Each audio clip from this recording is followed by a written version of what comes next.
Dumb money everyone always shows up at the end of a boom. Who is dumb money? Consumers. Money chasers. But some shrewd people have mastered the rule of everyone. Instead of getting out, they short the other side and profit from the downfall. With every busted boom, new millionaires and billionaires are created because they saw the impending collapse inevitable in every meteoric irrational ascension. While the stock market imploded in early 2009, who was buying and who was selling?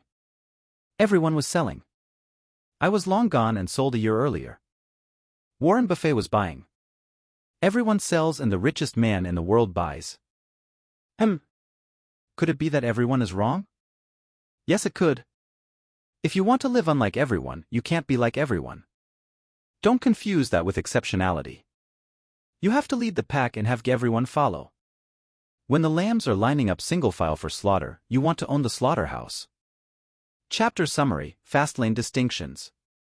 The commandment of entry states that as entry barriers fall, competition rises and the road weakens.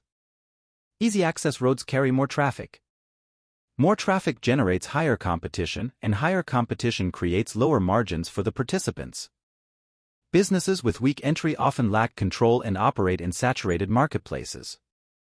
Exceptionalism is required to overcome weak entry barriers. Access to a business road should be a process with a toll, not an event. Everyone consists of the general populace and is served by the mainstream media. If everyone were wealthy, everybody is doing it would work. And if everyone is wealthy, then no one is wealthy. Everyone is doing it is a signal to overbought conditions and the entrance of dumb money. 32. The Commandment of Control. There is no dependence that can be sure, but a dependence on oneself. John Gay. Demand the driver's seat. Yes or no? You're either driving the fast lane or you aren't. You're either in control over your financial plan or you aren't. There is no in between. And if you're not driving, you're sitting in the passenger seat and someone else is in control. Envision your dream car, boat, or plane. Great, now here are the keys. You get it for 1 hour unencumbered. Would you grab those keys and take it for a joyride? Using every single minute? Or would you plop your butt down in the passenger seat and resign? Yeah, you take control, I'll sit in the passenger seat and hitchhike a ride. Senseless? Not exactly.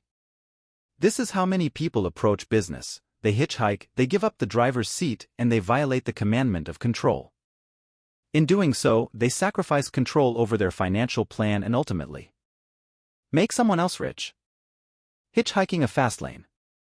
While hitchhikers of life tread the sidewalk and are victims, the hitchhikers of business violate the commandment of control.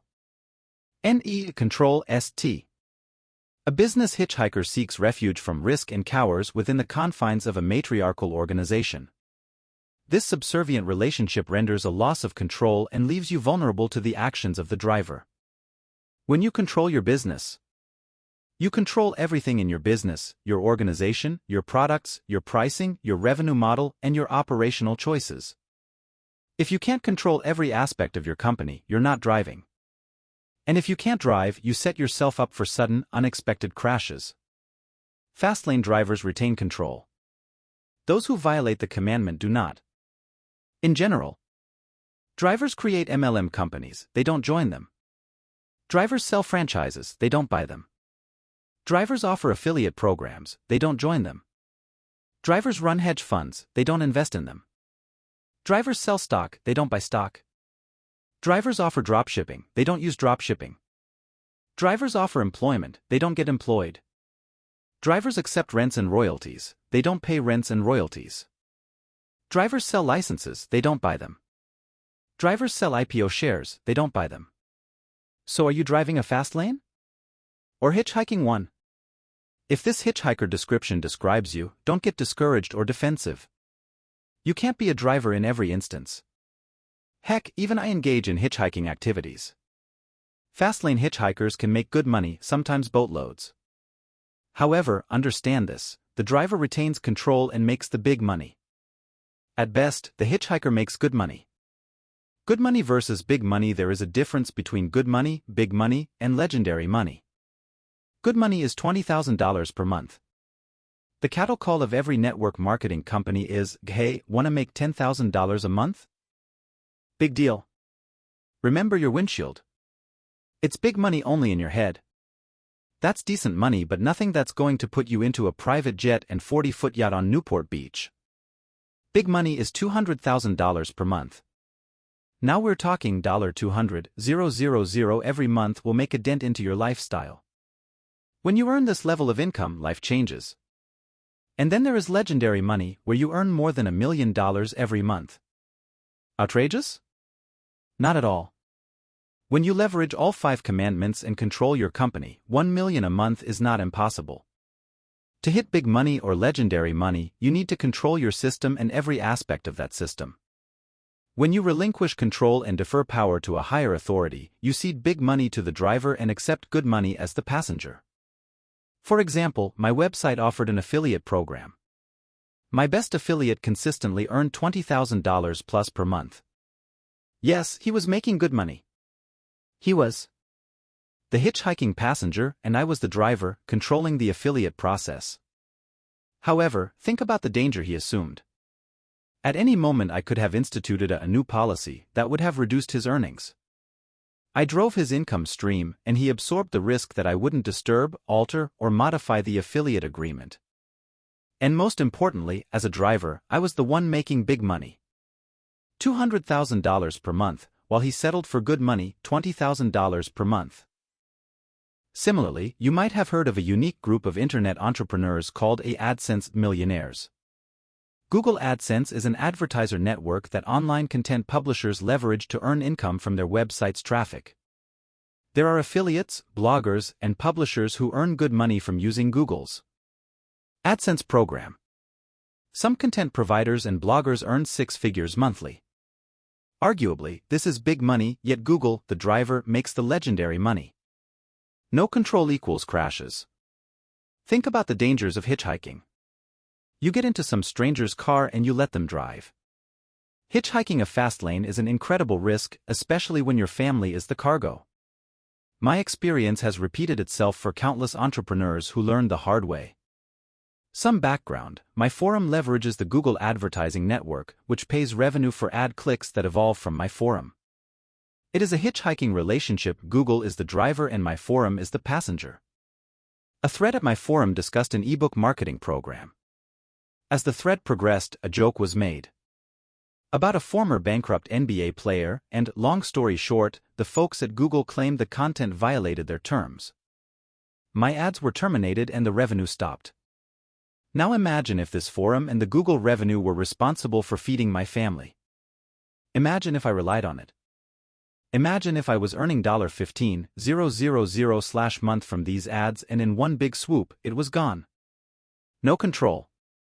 No say. No power.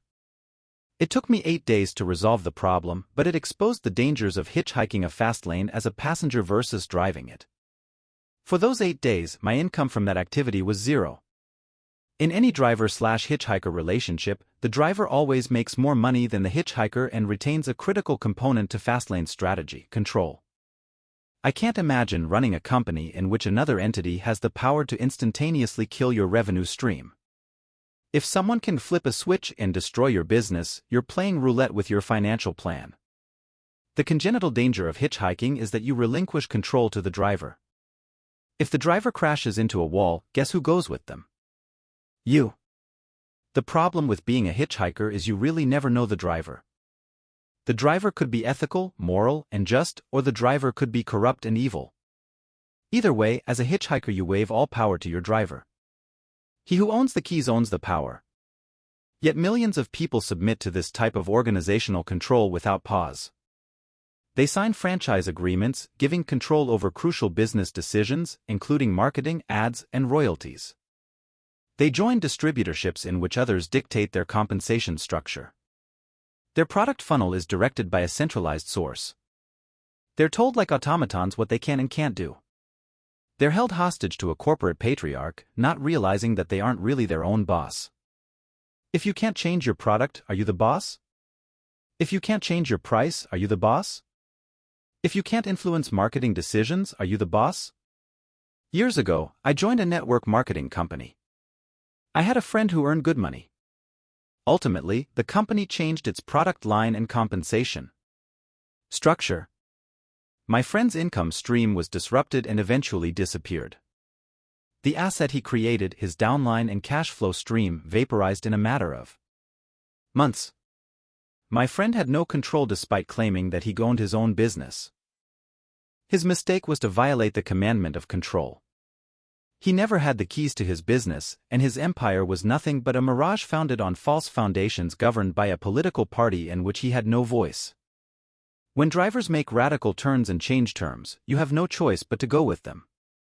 If it's the cliff of bankruptcy or criminal neglect, they're sinking. Ship becomes yours. Do you really want to engage in a business relationship like this? Think shark, not guppy. If you lived in an aquarium, would you rather be the shark or the guppy? Sharks eat, guppies get eaten. Business is a fierce competition for the consumer's mind and their money.